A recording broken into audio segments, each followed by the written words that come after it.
दिनों की बात है। किसी शहर में प्रेम, लव और पिन की तीन चोर रहते थे। तीनों को थोड़ा थोड़ा विद्या का ज्ञान था। तीनों चोरों को विद्या का ज्ञान प्राप्त होने के कारण बहुत घमंड था। विद्या द्वारा तीनों चोर शहर में बड़े बड़े लोहे की तिजोरियों को तोड़ देते थे और बैंकों को लूट लिया करते थे। इस तरह तीनों चोरों ने शहर के लोगों की नाक में दम कर रखा था। एक बार तीनों चोरों ने एक बड़े बैंक में डकैती करके सारा माल उड़ा दिया। तब पुलिस को खबर हुई तो तीनों चोरों को पकड़ने के लिए तलाश करने लगी।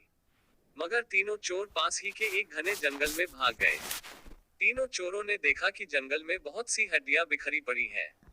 प्रेम ने अनुमान लगाकर कहा, ये तो किसी शेर की हड्डियां हैं। मैं चाहूं तो सभी हड्डियों को अपनी विद्या के ज्ञान द्वारा जोड़ सकता हूं। लव को भी विद्या का घमंड था, सो वह बोला, अगर ये शेर की हड्डियां हैं तो मैं इनको अपनी विद्या द्वारा शेर की खाल तैयार कर उसमें डाल सकता हूँ। प्रेम और लव की बात सुनकर पिंकी का भी घमंड उमड़ पड़ा और उसने कहा, तुम दोनों इतना काम कर सकते हो तो मैं भी अपनी विद्या द्वारा इसमें प्राण डाल सकता हूँ। तीनों चोर अपनी विद्या का प्रयोग करने लगे। कुछ देर बाद रमन ने सारी हड्डियों को जोड़ दिया और गीसा ने शेर की हुबहू जान जान डाल दी। थोड़ी देर में तीनों चोर सामने एक जीवित भयानक शेर को देखकर थर थर कांपने लगे। मगर शेर के पेट में तो एक दाना नहीं था। वह भूख के मारे गरजता हुआ तीनों चोरों पर हमला कर बैठा और मार कर खा गया। शेर मस्त होकर घने जंगल की ओर चल दिया।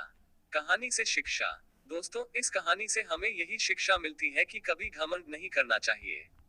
घमंडी को हमेशा दुख का ही सामना करना पड़ता है। यदि तीनों चोर अपनी विद्या का घमंड न करते तो उन्हें जान से हाथ न धोने पड़ते। हमें अपनी विद्या का प्रयोग सोच समझकर करना चाहिए।